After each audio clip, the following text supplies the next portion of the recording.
अक्सर जब हम किसी खतरनाक हथियार के बारे में सोचते हैं ना, तो दिमाग में सीधे बंदूक या तलवार का ख्याल आता है। हाँ बिल्कुल, किसी बारूद या गोली का। सही कहा।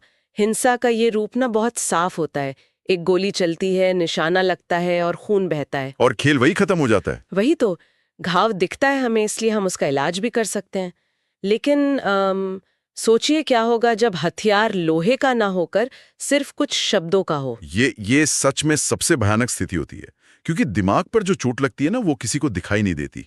दिखती ही नहीं है। जब हिंसा का रूप बदलकर एक दिमागी खेल या कपड़ बन जाता है, तो बचाव के सारे रास्ते वैसे ही बंद हो जाते हैं। राइट। जमीन पर लड़ी गई जंग में आप अपने दुश्मन को सामने देख सकते हैं, लेकिन जब दुश्मन आपके ही दिमाग के अंदर बैठ जाए, तो आप किससे लड़ेंगे? अरे ये तो बहुत ही गहरा सवाल है।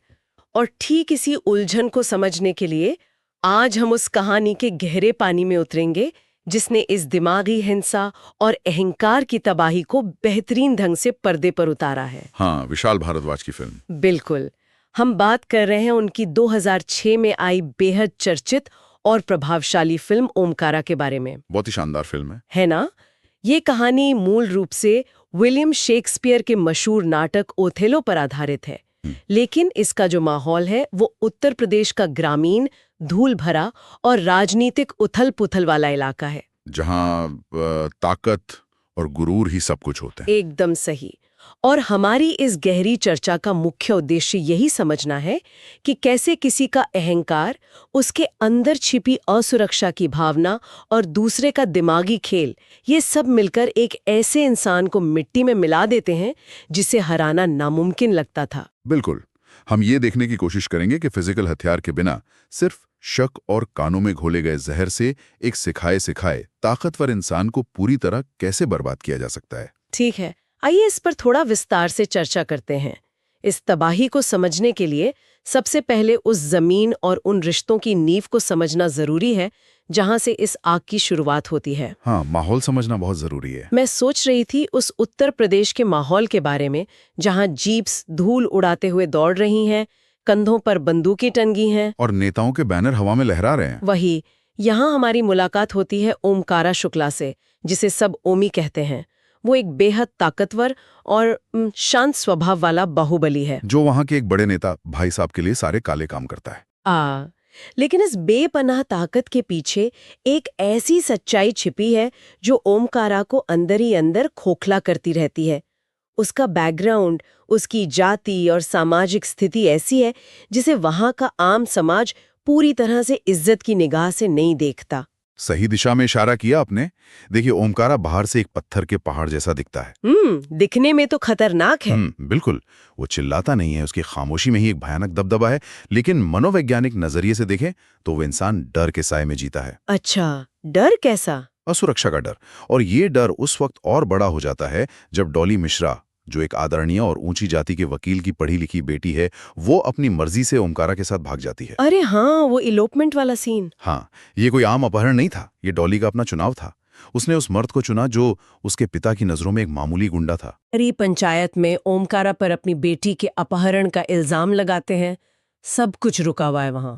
सन्नाटा छा गया था। बिल्कुल। तभी डॉली वहां आती है और सैकड़ों लोगों के सामने कहती है कि वो अपनी मर्जी से आई है। जरा सोचिए उस पिता पर क्या गुजरी होगी। उनका तो अहंकार ही टूट गया। वही तो, सिर्फ इसलिए नहीं कि बेटी भाग गई, बल्कि इसलिए क्योंकि उसने एक ऐसे आदमी को चुना जो उनकी नजरों में उनके रुतबे के लायक ही नहीं था। उस वक्त भारी सभा में अपमान की आग में जलते हुए उसके पिता एक श्राप देते हैं। बहुत ही खतरनाक श्राप। हाँ, वो कहते हैं जिस पर भरोसा किया है वही एक दिन धोखा देगा। जो अपने बाप को छल सकती है वो किसी और की क्या होगी। बाप रे।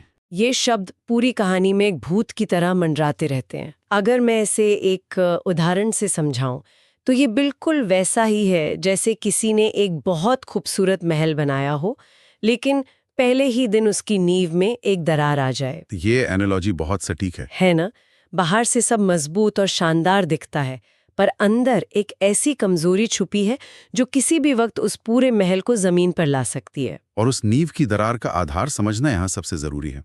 देखिए, डॉली का जो प्रेम है ना, वो पूरी तरह से निष्काम है। मतलब अनकंडीशनल। बिल्कुल अनकंडीशनल। उसे समाज के बनाए दायरों से, जाति पाति से या लोगों की बातों से कोई फर्क नहीं पड़ता। लेकिन अगर हम ओमकारा के दिमाग के अंदर झांकें तो उसका प्रेम खालिस नहीं है, अच्छा। उसमें मिलावट है। हाँ, उसकी मोहब्बत में सामाजिक फासलों का डर और उसे खोने की बेचैनी शामिल है। वो डॉली से मोहब्बत तो बेइंतहा करता है, पर कहीं ना कहीं उसके अवचेतन मन में यानी सबकॉन्शियस में ये सवाल चलता रहता है कि क्या वो वाकई इस खूबसूरत और पढ़ी लिखी लड़की के लायक है। ओ वाओ, ये तो बहुत गहरी बात है। उसे लगता था कि क्या एक दिन डॉली को ये एहसास नहीं होगा कि उसने एक आलीशान घर छोड़ दिया एक आम गुंडे के लिए। यही वो अंदरूनी डर था जिसने उस श्राप को ओमकारा के दिमाग में एक घर बनाने की जगह दे दी। समझ गए। अब ध्यान देने वाली बात यह है कि पर्सनल लाइफ में भले ही थोड़ी शांति आई हो, लेकिन प्रोफेशनल लाइफ का एक नया ठहराव इस नींव की दरार को और बड़ा कर देता है। हाँ, वो चुनाव वाला हिस्सा। बिल्कुल। भाईसा अचानक आगे बढ़ने का और मुख्य चुनाव लड़ने का फैसला करते हैं। वो ओमकारा को अपना उत्तराधिकारी चुन लेते हैं, यानी अब आगे की सारी बागडोर ओमकारा के हाथ में होगी। और उसके बाद ओमकारा को अपना एक राइट हैंड मैन चुनना था। वही, उससे अपनी खाली हुई जगह के लिए अपना एक दाहिना हाथ चुनना है। 2 उम्मीदवार मैदान में हैं। एक तरफ है लंगड़ा त्यागी, जो अनुभवी है, चालाक है और सालों से ओमकारा का सबसे वफादार आदमी बनकर रहा है। और दूसरी तरफ है केसु फिरंगी। हाँ, केसु, जो जवान है, पढ़ा लिखा है, अंग्रेजी बोलता है और खास करके युवाओं और महिलाओं में काफी लोकप्रिय है।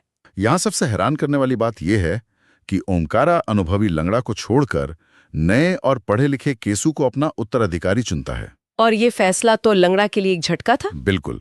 जब ये फैसला सुनाया जाता है ना, तो लंगड़ा के दिमाग में मानो एक धमाका हो जाता है। उसका गुरूर, उसकी वफादारी का घमंड बुरी तरह आहत होता है। लेकिन यहाँ ध्यान देने वाली बात यह है कि लंगड़ा इस अपमान के बाद कोई हंगामा नहीं करता।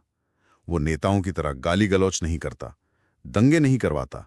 वो बस शांति से इस अपमान को पी जाता है। उसकी आंखें तो बिल्कुल पथरा सी जाती हैं उस सीन में। वही, चेहरे के भाव बदल जाते हैं, पर जुबान खामोश रहती है। लंगड़ा का ये बदला किसी पैसे के लालच या कुर्सी की भूख से पैदा नहीं हुआ था। ये बदला उसकी जख्मी मर्दानगी और घायल गर्व की आग से जन्मा था। और दिमागी हिंसा की शुरुआत यहीं से होती है। पर रुकिए, इस फैसले के पीछे मुझे एक सवाल परेशान कर रहा है। कैसा सवाल? हम हमेशा ये मानते आए हैं कि लंगड़ा के साथ नाइंसाफी हुई, पर क्या ओमकारा का फैसला सिर्फ केसु की डिग्री और उसकी लोकप्रियता पर आधारित था? आपको क्या लगता है? मुझे लगता है ये ओमकारा की एक चालाकी थी। कहीं ऐसा तो नहीं कि ओमकारा समझ गया था कि लंगड़ा पूरी तरह से एक खतरनाक शातिर दिमाग बन चुका है, और अगर उसे ताकत दी गई तो वो कल को खुद ओमकारा के लिए खतरा बन जाएगा। क्या केसु को चुनना लंगड़ा के बढ़ते हुए कद को काटने की एक कोशिश नहीं थी? ये बहुत सटीक नजरिया है और अक्सर लोग इस पहलू को अनदेखा कर देते हैं।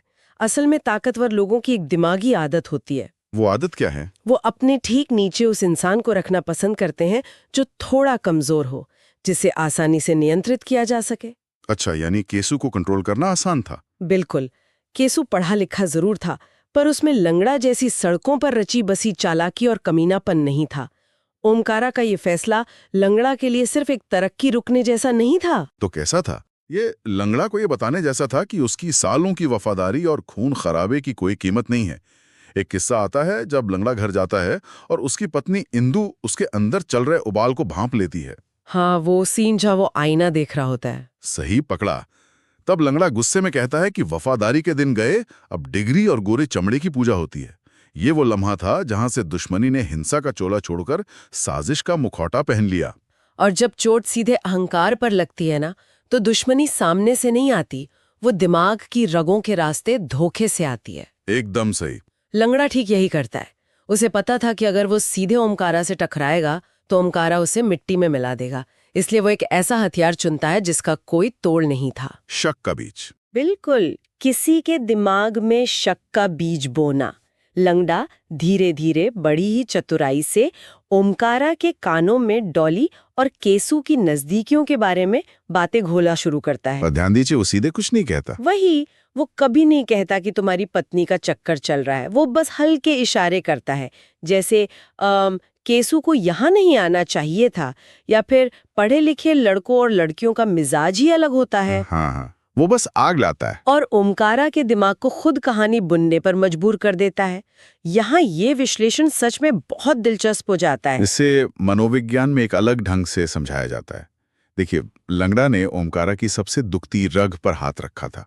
उसने उस बारीक सामाजिक अंतर को निशाना बनाया जो ओमकारा और डॉली के बीच था। जैसे उनके रंग और बैकग्राउंड का फर्क। सही कहा। ओमकारा काला है, रफ है और एक अपराधी की तरह देखा जाता है, जबकि डॉली सुंदर है, अमीर घर से है और पढ़ी लिखी है। लंगड़ा बहुत अच्छी तरह जानता था कि ओमकारा इस बात को लेकर अंदर ही अंदर डरा हुआ है। तो उसने उस डर को ही अपना हथियार बना लिया। बिल्कुल। इसीलिए जब लंगड़ा शक का बीज बोता है तो ओमकारा का दिमाग एक अजीब चक्रव्यूह में फंस जाता है, जिसे हम कन्फर्मेशन बायस या पुष्टि करने की आदत कह सकते हैं। अच्छा, ये क्या होता है? जब आपके दिमाग में एक बार डर बैठ जाए ना, तो आप वही चीजें देखने लगते हैं जो उस डर को सच साबित करें। एक बड़ा आम सा दृश्य है जहां केसु और डॉली हंस-हंस कर बातें कर रहे हैं। हाँ, वो दोस्ती वाला सीन। वही। किसी भी आम इंसान के लिए वो सिर्फ एक मासूम दोस्ती की झलक है, लेकिन लंगड़ा के पहनाए गए शक के चश्मे से जब ओमकारा उन्हें देखता है तो वही मासूम हंसी उसे बेवफाई की दिली लगने लगती है। और वही कड़ी बनता है डॉली का कमरबंद। हाँ, वेस्ट बैंड। ये कोई आम गहना नहीं था। ये उनके टूटते हुए विश्वास और अंतरंग संगता का प्रतीक था। एक जश्न का माहौल है। हर तरफ ढोल बज रहे हैं, बीड़ी जलाले गाने पर नाच गाना हो रहा है। बहुत ही आइकॉनिक गाना है वो। बिल्कुल। इस शोर शराबे में अनजाने में डॉली का कमरबंद गिर जाता है और लंगड़ा की तेज नजरें उसे देख लेती हैं। वो सीधे उसको नहीं उठाता, बल्कि अपनी पत्नी इंदु के जरिए उसे हासिल करता है। और उसके बाद का उसका प्लान बहुत ही शातिर था। हाँ, वो चुपचाप एक सांप की तरह उसे केसु के कमरे में ले जाकर उसके बिस्तर और सामान के बीच छुपा देता है और फिर साजिश के तहत ओमकारा को वहां भेजता है। और जब ओमकारा उसे वहां देखता है, अरे मानो उसके दिमाग में धमाका हो जाता है। शेक्सपियर के नाटक के उस रुमाल की तरह ये कमरबंद ओमकारा के शक की आखिरी मोहर बन जाता है। लेकिन मेरा दिमाग यहाँ फंस जाता है। क्यों, क्या हुआ? एक इतना ताकतवर डॉन जिसके इशारे पर पूरा जिला कांपता हो, जिसका दिमाग इतना तेज हो कि नेताओं की सरकारें गिरा दे, वो इतनी सी आसान साजिश में कैसे फंस गया?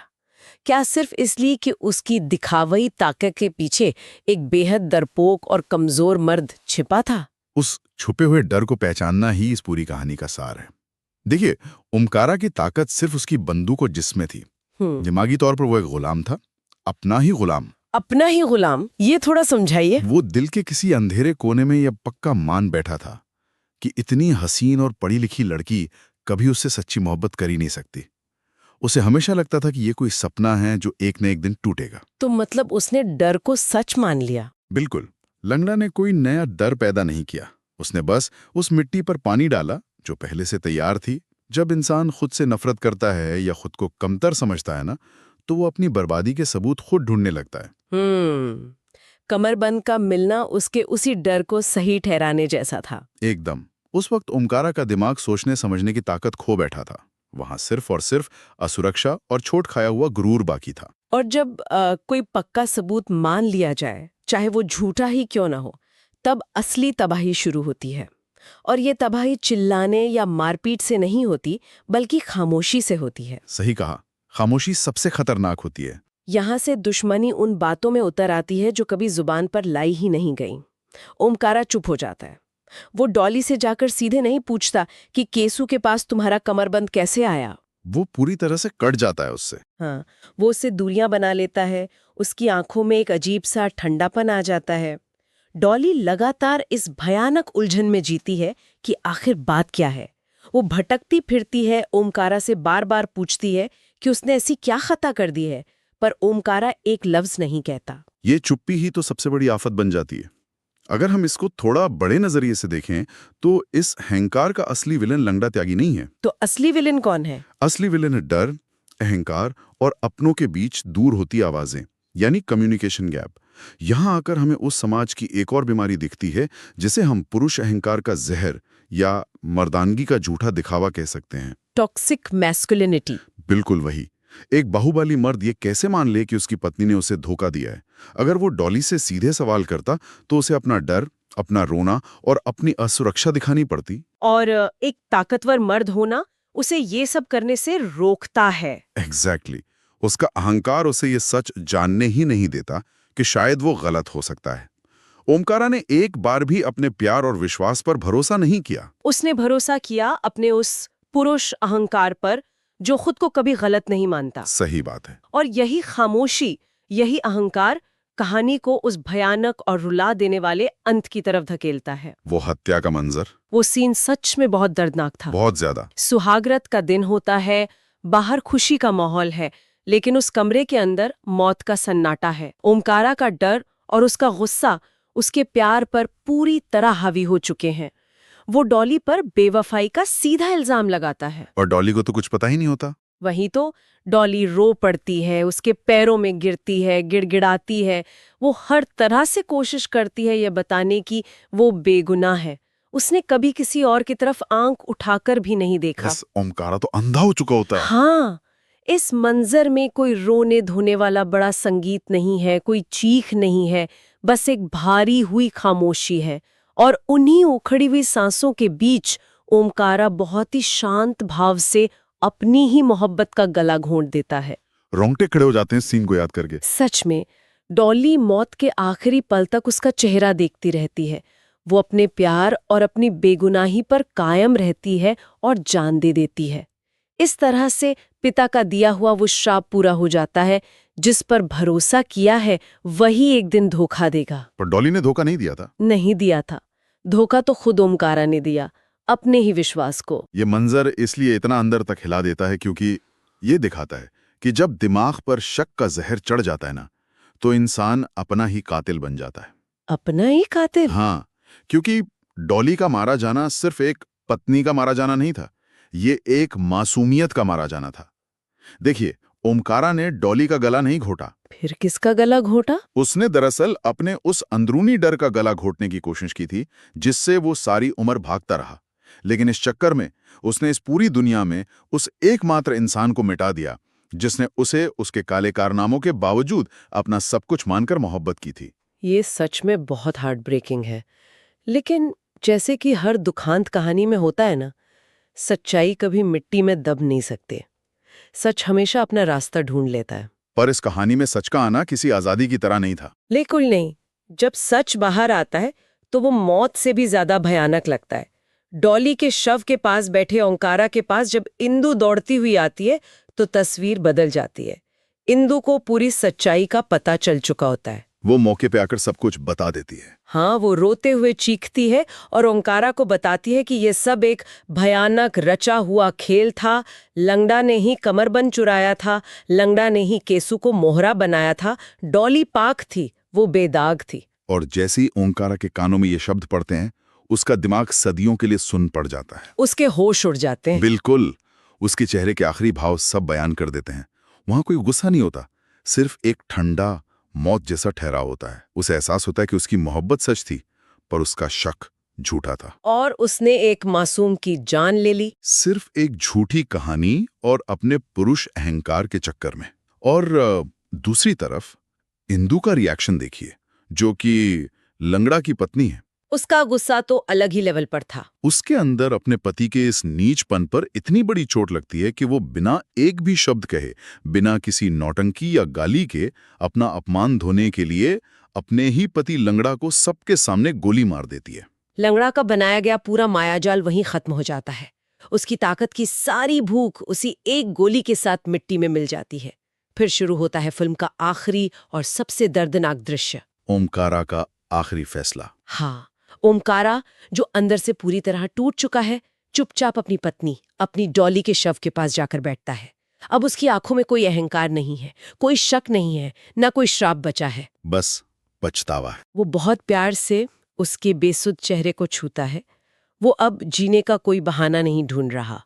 वो चुपचाप गन निकालता है और अपनी ही माथे पर रखकर गोली चला देता है। कमरे में एक ऐसी शांति छा जाती है जिसमें तबाही के अलावा कुछ बचा नहीं है।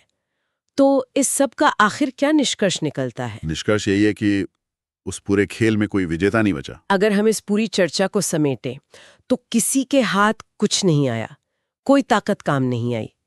लंगड़ा ने ओंकारा को किसी पहलवान की तरह अखाड़े में नहीं हराया, उसने ओमकारा को मनोवैज्ञानिक रूप से उसके दिमाग के सबसे अंधेरे कोने में घुसकर हराया। बिल्कुल सही जोड़ा आपने।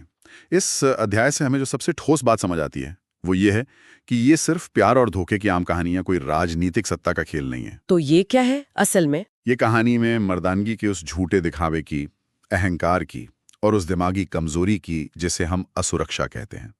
लंगदा के पास कोई फौज नहीं थी, उसने सिर्फ दिमाग की खाली जगहों में जहर की कुछ बूंदें गिरा दी थी। और उस जहर ने पूरी जिंदगी तबाह कर दी। हाँ, ये दिखाता है कि शक का दिमाग किसी भी खूबसूरत रिश्ते को चाट कर खोखला कर सकता है, चाहे बाहर से उसकी दीवारें कितनी भी पक्की क्यों न लगे। ये सच में दिमाग को झकझोर देने वाली सच्चाई है।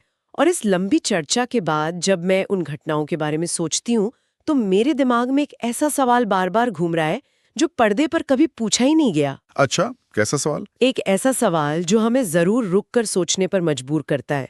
क्या ऐसा हो सकता है कि ओमकारा अपनी जिंदगी में खुद को उस अनकंडीशनल मोहब्बत का हकदार मानता ही नहीं था?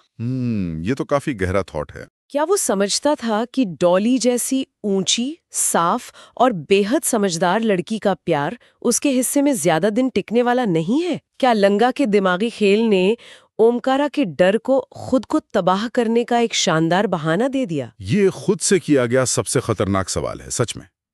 इसे हम अपना ही नुकसान खुद करना या सेल्फ साबोटाज कह सकते हैं।